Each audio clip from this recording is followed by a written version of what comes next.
하나님의 말씀 함께 읽겠습니다. 히브리서 4장 16절 한 절만 말씀을 읽겠습니다. 저와 함께 4장 16절 말씀 읽겠습니다. 시작.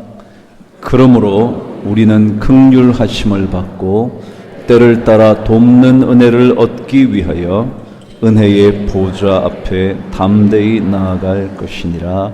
아멘. 한 번만 더 읽어보실까요? 반복해서 읽으시면서 하나님께서 말씀을 통하여 먼저 은혜를 주시기를 바랍니다. 시작. 그러므로 우리는 긍휼하심을 받고 때를 따라 돕는 은혜를 얻기 위하여 은혜의 보좌 앞에 담대히 나아갈 것이니라. 아멘. 또 한 번 읽어보실까요? 여러분 너무 잘 알고 계시지만 한 번 더 반복해서 읽어보시죠. 시작. 그러므로 우리는 긍휼하심을 받고 때를 따라 돕는 은혜를 얻기 위하여 은혜의 보좌 앞에 담대히 나아갈 것이니라. 아멘. 부흥회가 사흘째 진행이 됐습니다. 첫째 날 말씀을 듣고 있는데 제 머릿속에 계속해서 이 말씀이 떠올랐습니다. 히브리서 4장 16절. 그러므로 우리는 긍휼하심을 받고 때를 따라 돕는 은혜를 얻기 위하여 은혜의 보좌 앞에 담대히 나아갈 것이니라. 이 말씀이 계속 제 머리에 떠올랐습니다. 그래서 늘 매주마다 하던 갈라디아 말씀을 잠시 접고 이 말씀을 다시 한번 묵상하고 싶어서 오늘 말씀 본문으로 잡았습니다. 언젠가 제가 공항에 간 적이 있었는데 그날따라 사람들이 굉장히 많이 몰려 있더군요. 저도 외국에서 오는 누군가를 맞이하기 위하여 공항 출구 쪽에 기다리고 서 있는데 사람들이 너무 많아서 웬일일까 생각하고 있었죠. 근데 보니까 되게 다 젊은 아이들이거든요. 사진기를 들고 소녀에 비해서는 비싼 카메라까지 동원해서 계속 출구 쪽을 바라보고 있는 겁니다. 어떤 장면일지 상상이 되시는지 모르겠습니다. 기다려도 그 사람이 나오지 않는지 웅성웅성 소리가 나기 시작하더니 한 소녀가 저쪽이다. 그러니까 막 몰려가는 겁니다. 하나이는 화장실에 다녀왔는지 나오니까 아이들이 벌써 저만큼 가니까 울면서 따라가는 겁니다. 어떤 장면일까요? 우리나라의 유명한 아이돌이 그날 공항으로 도착하는 날이었던 것 같습니다. 알고 봤더니 엑소라는 유명한 남자 그룹들이 오는 날이었다네요. 우리나라의 아이돌 그룹이 참 많죠. 그들을 따라다니는 팬클럽은 훨씬 더 많죠. 근데 그 팬클럽의 헌신이라는 것은 상상할 수가 없습니다. 아이돌의 집 앞을 24시간 머물러 있습니다. 들어올지 안 올지도 모르는 그 누군가를 위하여 24시간 아니 며칠 동안도 그 곁을 떠나지 않을 수 있을 정도입니다. 아이돌 누군가 한 사람이 나타나면 그 사람의 이름을 부르며 이렇게 말합니다. 오빠! 저 왔어요! 그 소리가 군중의 소리에 묻혀 들리지 않음에도 불구하고 오빠 저 왔어요. 그냥 생각했죠. 우리가 예수님께 이만한 마음이 있을까? 오늘 이 자리에 와서 주님 저 왔어요.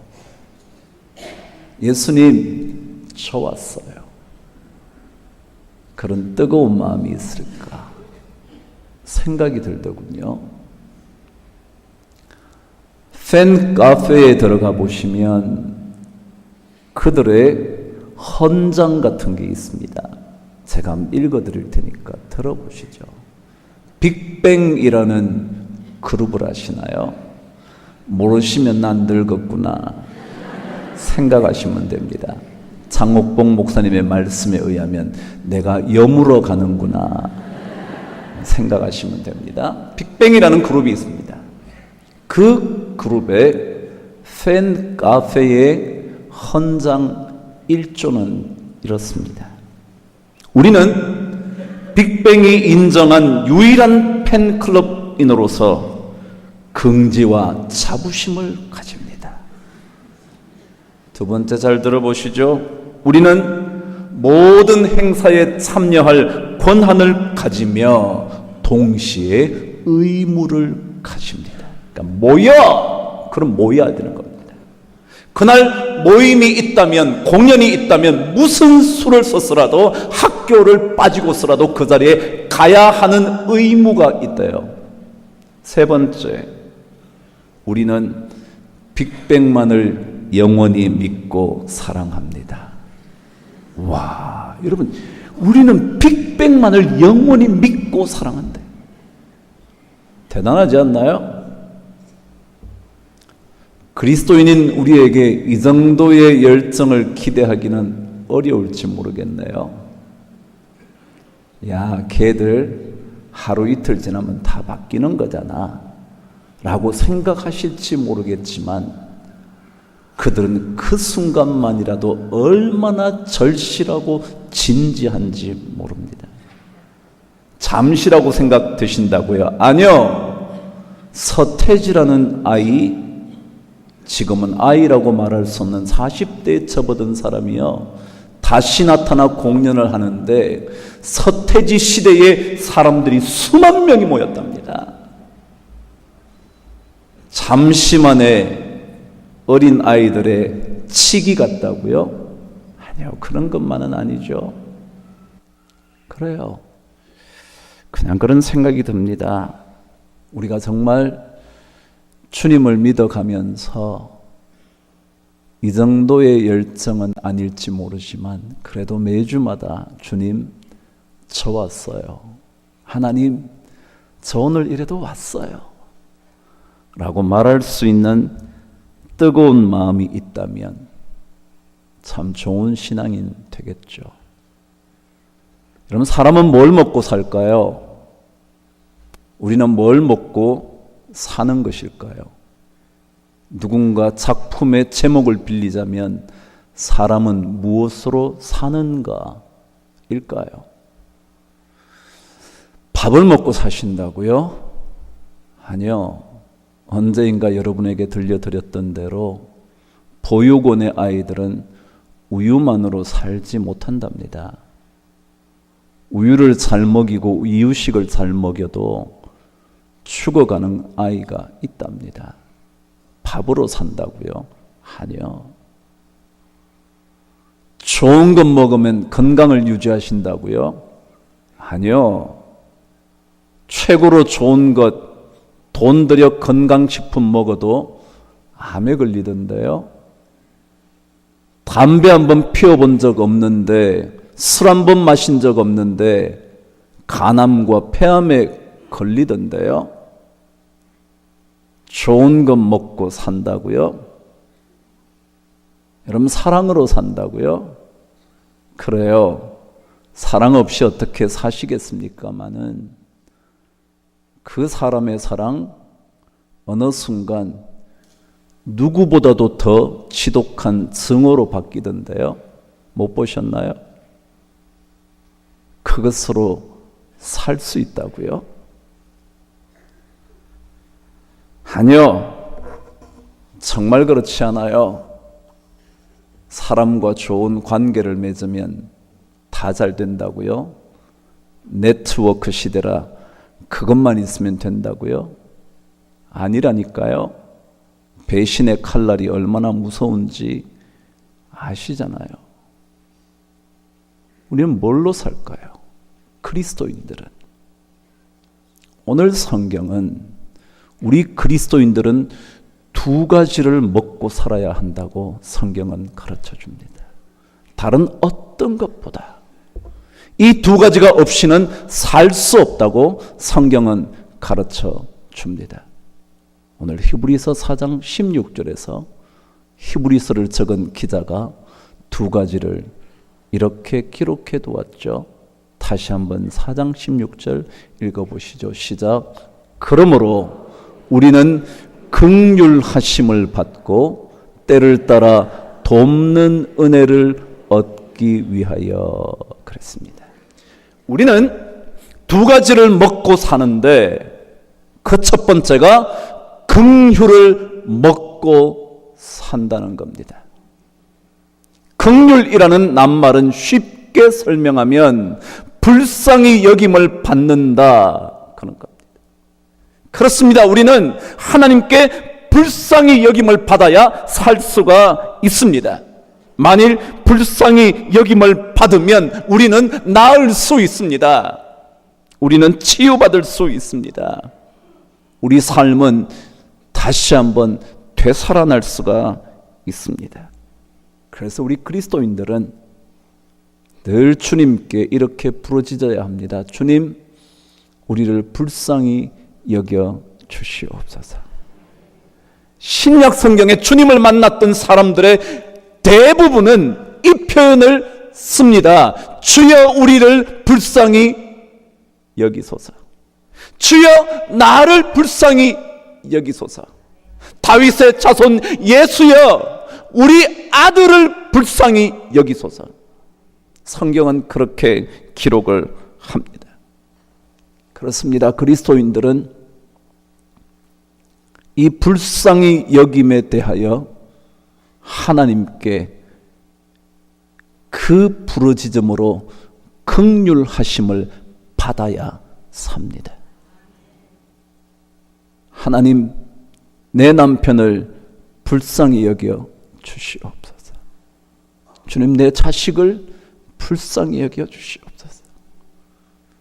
하나님 아버지, 아무래도 낫지 않는 내 아내의 질병을 보시며 불쌍히 여겨 주시옵소서.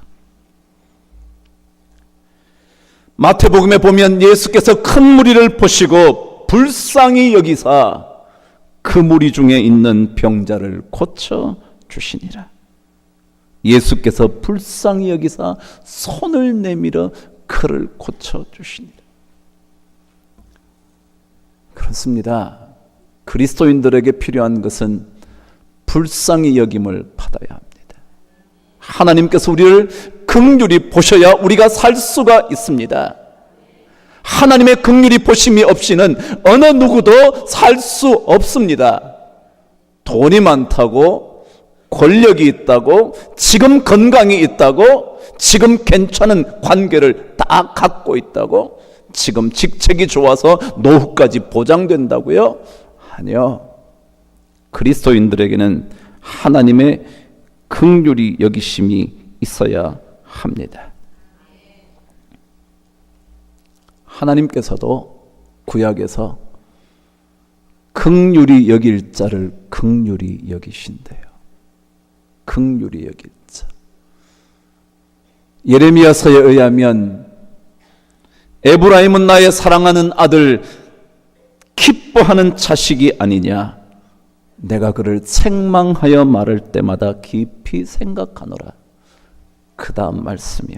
그러므로 그를 위하여 내 창자가 들끓으니 내가 반드시 그를 불쌍히 여기리라. 여호와의 말이니라. 그러니까 불쌍히 여기면 이스라엘 백성이 살아납니다.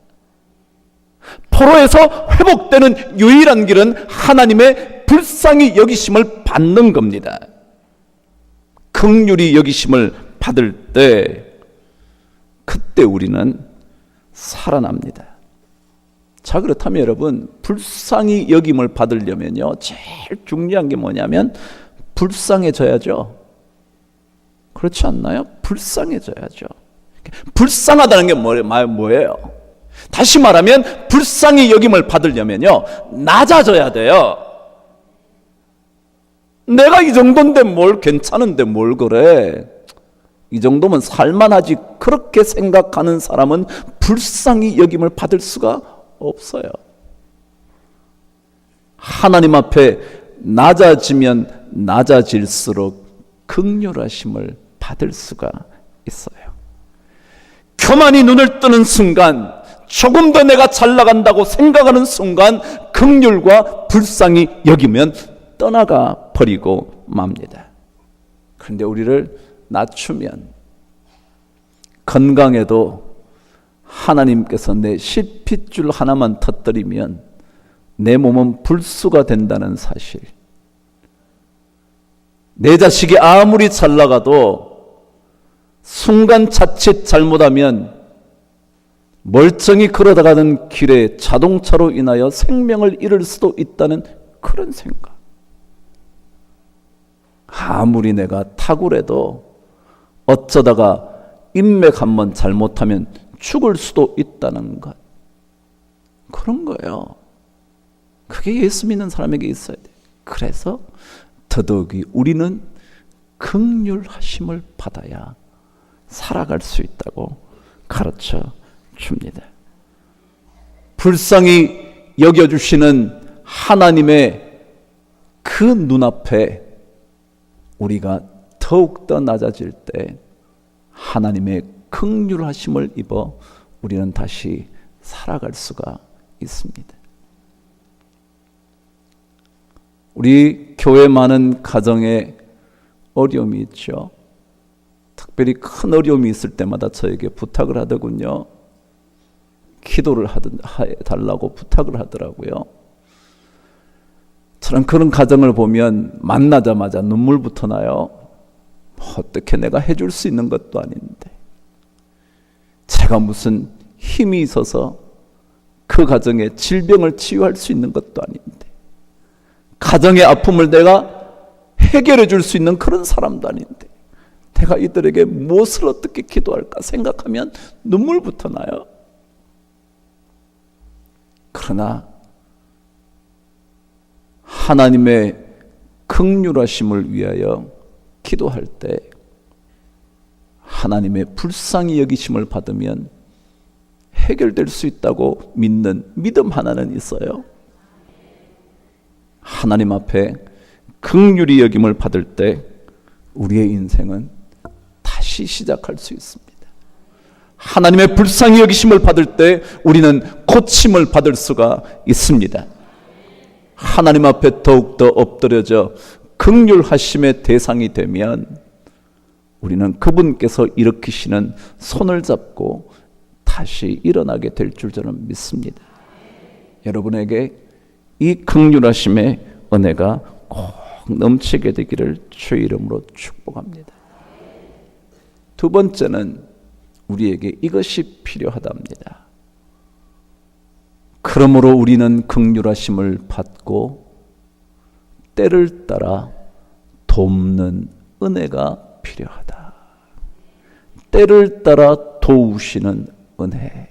그러니까 은혜가 필요한데 어떤 은혜가 필요하냐면 때를 따라 돕는 은혜가 필요하대요. 때를 따라라는 말에는 두 가지 의미가 있다 그럽니다. 그 첫 번째는 때를 따라라는 말은 때가 있다. 다시 말하면 때가 있기 때문에 서두르지 마라. 때가 있기 때문에 기다릴 줄 알아라. 우리가 어떤 은혜가 필요하냐면요, 기다릴 줄 아는 은혜가 필요해요. 하나님께 우리는 이런 기도를 해요. 하나님, 내가 잘 기다릴 수 있도록 은혜를 주시옵소서. 너무너무 조급해서 기다리지 못할까 봐 걱정이 되오니 하나님, 기다릴 수 있는 은혜를 허락하여 주시옵소서. 여러분, 그래서요, 성도들 중에 기다릴 줄 아는 사람은 은혜 받은 사람이에요. 누구 말대로 서두르고 기다리지 못하면 이스마엘입니다. 그러나 기다리면 이삭입니다. 기다리지 못하면 이스라엘 백성들에게 끊임없이 문제를 제공했던 원인 제공자였던 이스마엘과 이스마엘 자손인 것처럼 기다리지 못할 때 우리는 끊임없는 문제에 부닥칩니다. 그래서 하나님께서 말씀하신 대로 범사에 기한이 있고 천하만사에 다 때가 있나니, 그래서 우리는 기다림의 은혜를 꼭 받아야 합니다. 여러분 급하시죠? 여러분 마음이 조급하시죠? 여러분 마음이 너무너무 급해 견딜 수 없을 때가 많으시죠? 저 또한 그렇죠. 언제일까 생각하면 막막해서 아무것도 할 수 없을 때가 많죠. 그러나 하나님께 기도해야 합니다. 하나님, 기다릴 줄 아는 은혜를 주시옵소서. 그게 때를 따라 돕는 은혜입니다. 힘들 때 기다릴 줄 아는 은혜를 받아야, 그래야 어느 순간 우리에게 열매가 맺히는 겁니다. 어느 순간 하나님께서 계획하신 그때에 문제가 풀어지는 은혜를 맛보게 될 겁니다. 그게 때를 따라 돕는 은혜입니다. 근데 두 번째 때를 따라라는 그 단어의 중요한 뜻은, 때를 따라라는 뜻은 가장 좋은 때라는 뜻입니다. 가장 좋은 때. 여러분, 하나님은요 가장 좋은 때를 알고 계십니다.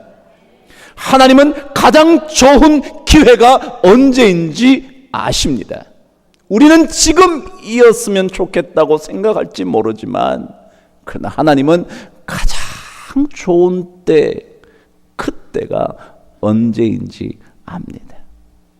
이것을 성경 다른 영어 본 성경들은 우리의 필요한 시간에, 우리가 필요한 시간, 그러니까 그때가 가장 필요한 때, 가장 좋은 때, 가장 좋은 기회라는 것을 하나님만은 알고 계십니다. 우리는 추측할 뿐이고, 우리는 생각할 뿐이고, 우리는 어림짐작할 뿐이지만, 하나님은 가장 좋은 때가 언제인지 정확하게 알고 계십니다. 그래서 우리는 그분의 때를 따라 돕는 은혜, 이보다 더 좋을 수 없는 기회를 아시는 그분의 은혜, 그분이 우리에게 내려주시는 은혜가 꼭 필요합니다. 우리는 하나님의 좋은 시간, 최고의 기회, 가장 좋은 때를 모른 채 우리만 급해하면서 기다리지 못하다가 이스마엘을 낳고 이스마엘을 낳고 이스마엘을 낳아 끊임없이 문제에 옥매여 살 수밖에 없을 때가 많습니다. 그래서 우리는 때를 따라 돕는 그 은혜, 가장 좋은 때를 아시는 하나님, 그 은혜, 가장 좋은 순간이 언제인지 알고 계시는 그분의 은혜를 꼭 받을 필요가 있습니다. 그것만 알면 우리는 살아갈 수 있죠. 그런데 오늘 성경은 주님의 이런 긍휼과 때를 따라 돕는 은혜를 받기 위하여 반드시 해야 될 게 있는데, 그것이 오늘 14장 6절에 이렇게 기록되어 있죠. 다시 한번 말씀을 읽으실까요? 시작. 그러므로 우리는 긍휼하심을 받고 때를 따라 돕는 은혜를 얻기 위하여 은혜의 보좌로 담대히 나아갈 것이니라. 무슨 말이냐 하면, 제일 먼저 우리가 이런 은혜를 받으려면 역시 은혜의 보좌 앞으로 가야 된대요. 은혜의 보좌를 다른 말로 하면 은혜가 있는 자리라는 뜻입니다. 은혜가 있는 자리에 가야 된대요. 은혜 받지 못할 자리, 은혜가 없는 자리, 은혜는 그곳에 머물지도 않는 그 자리에 가면 은혜 받을 수가 없고 은혜가 있는 곳에 가야 된대요. 은혜가 있는 자리에 있어야 한대요. 은혜를 베풀어 주지도 않는 사람들 옆에 가는 게 아니라 은혜 받을 수 있는 그 자리가 어디인지를 진짜 알아야 한다는 것입니다. 그래요. 정말 은혜 받을 자리가 있어요. 아무데나 간다고 은혜 받지 않아요. 은혜 받을 수 있는 공간이 있고 시간이 있고 은혜 받을 수 있는 그런 기회가 있어요. 그 은혜는 너무나 귀해서 은혜의 자리 정도가 아니라 아예 보좌라고 말해요. 그러니까 그 자리에 우리는 가야 해요. 복 있는 사람은 악인의 자리에 앉지도 않고 서지도 않고 가지도 않는다. 이게 은혜가 없는 자리거든요. 은혜가 있는 자리에 있어야 되죠. 그런데 여러분, 은혜의 보좌가 어딜까요? 은혜의 보좌를요, 성경은 바로 예수다 그래요. 은혜의 자리, the throne of grace, 은혜가 넘쳐나는 보좌, 왕좌는 어디냐면 예수다 그래요. 그래서 오늘 16절 우리가 한 절만 읽었지만 14, 15 계속 읽어보면 누구 얘기냐면 예수, 대제사장이신 예수, 그분이 은혜의 보좌라는 거예요. 그래서 다른 곳을 쫓아가는 게 아니라 주님께 와야 돼요. 그 주님이 바로 은혜의 보좌이시기 때문에 그렇죠. 말을 또다시 바꾸면 여러분의 자리에 예수 그리스도 그분이 계셔야 돼요. 그래야 그 자리가 은혜의 보좌가 돼요. 여러분이 일하는 그 자리에 예수 그리스도 그분이 계셔야 돼요. 그래야 그 자리가 은혜의 보좌, 은혜가 있을 수 있는 공간이 돼요. 한 분이 탁월한 인생의 경력을 쌓다가 말레이시아로 선교를 떠나고 난 다음 책 한 권을 썼는데 하나님의 셰프라는 책을 썼습니다. 요리사라는 뜻이죠. 정말 그 사람은 탁월한 경영 컨설턴트이자 우리나라의 이름만 대면 유명한 브랜드를 만들어낸 사람이었습니다. 패션 쪽에서도 탁월함을 드러낸 사람이죠. 그 사람이 하나님의 부르심을 받아 말레이시아라는 곳으로 가서 복음을 전하면서 요리사로 복음을 전합니다. 근데 그분이 찬양을 참 잘하시는데 피아노를 참 잘 치시고, 그래서 피아노에 앉으면 찬양을 자기 스스로 부르면서 작곡을 작사를 한다는 겁니다. 근데 그 중에 이런 찬양 하나가 있습니다. 이곳은 거룩한 땅이라는 찬양입니다. 그 가사는 이렇죠. 내가 서 있는 이곳은 거룩한 땅.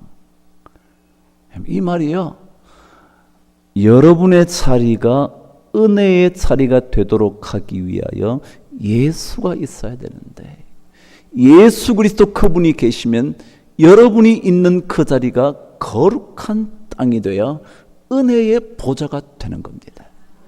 계속해서 말합니다. 나의 신을 벗고 주 앞에 서네. 내가 섬기는 이것은 거룩한 일. 여러분이 어떤 직장을 다니시든지 어떤 학교를 다니시든지 어떤 일을 하시든지 여러분이 섬기는 일은 거룩한 일이라고 생각하시면 그 자리가 은혜의 보좌가 됩니다. 그러면 은혜가 그 자리에 머물러 있게 되는 거죠. 나의 마음을 다해 죽게 하듯해 나의 일터에 기름 부으소서. 하나님 나라를 이곳에 옮기소서. 여러분, 하나님의 나라가요, 내 일하는 이 자리에 옮겨지는 거예요. 그게 은혜의 보좌가 되는 거예요. 여러분이 어떻게 은혜의 보좌로 나가겠어요? 매일 교회 오는 것만일까요? 매일 이 자리에 나와 여러분이 하루 종일 밤을 새는 걸까요? 아니요. 여러분의 자리에 하나님의 나라를 옮기는 거예요. 그러면 그 자리가 은혜의 보좌가 되죠. 나의 일터를 그곳에 세우소서. 이곳을 정결케 하소서. 이곳을 부엉케 하소서. 이곳에 임재하소서. 이곳을 주의 피로 덮어소서. 이게 그분이 지은 곡의 가사죠. 우리의 자리가 은혜의 자리가 되게 하려면 우리는 이렇게 외치고 부르짖고 고백해야 합니다. 하나님, 나의 일터에 기름 부어 주옵소서. 하나님, 나라를 내 가정에 옮겨 주옵소서. 하나님의 나라를 나의 일터에 옮기소서. 나의 일터를 그곳에 세우소서. 내가 섬기는 이 일은 거룩한 일인 줄 알게 하여 주옵소서. 그럴 때요, 그 자리가 은혜의 보좌가 되는 겁니다. 내 자리를 불평과 원망의 자리로 만들지 말고 은혜의 보좌로 만들면 은혜가 쏟아지는 베델의 거룩한 성전이 될 줄 믿습니다. 마지막 오늘 성경은 이 은혜의 보좌에 나아갈 때 이런 단어 하나를 덧붙였습니다. 그런 은혜를 얻기 위하여 은혜의 보좌로 시작 담대히 나아갈지니라. 담대히. 여기에 담대하다는 말은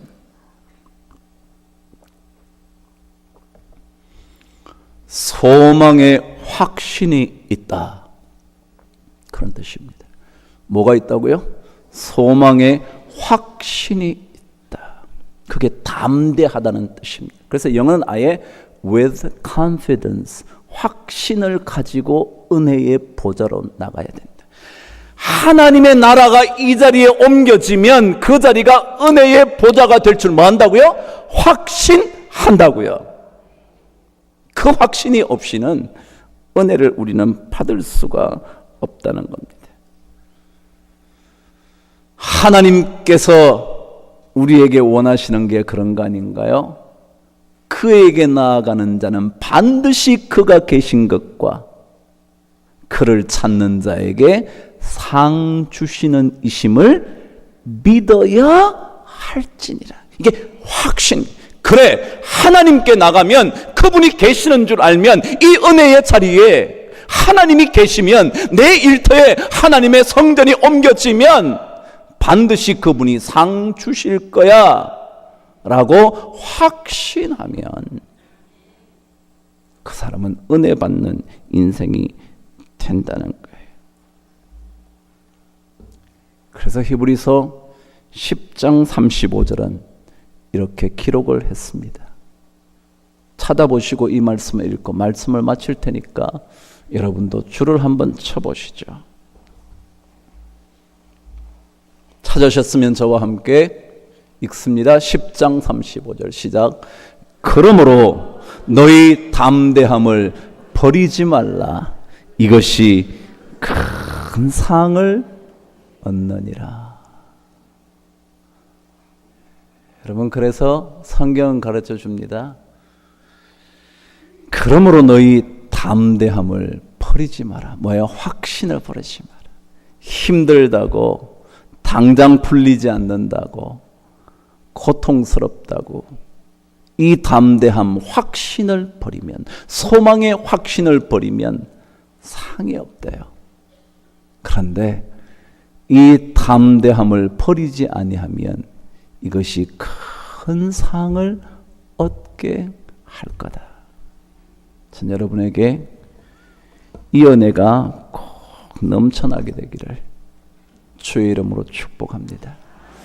기도하겠습니다. 하나님 아버지, 부족한 사람이 주님의 말씀을 전했습니다. 그러나 주의 능력의 은혜의 말씀이 부어진 줄 믿고 주의 긍휼하심을 기다리며 은혜를 기다리오니 주께서 그 은혜와 긍휼을 우리 삶 속에 부어 주시옵소서. 우리의 일터에 부어 주시고 우리의 가정에 부어주시고 우리 자녀들의 인생 위에 주님께서 쏟아 부어 주시옵소서. 우리 안에 확신이 흔들릴 때마다 우리를 붙잡아 주옵소서. 견고케 만들어 주옵소서. 그래서 주의 긍휼하심을 받아 나음을 입는 우리 인생, 다시 일어서는 인생 되도록 축복하여 주시기를 예수 그리스도 이름으로 기도드리옵나이다. 아멘.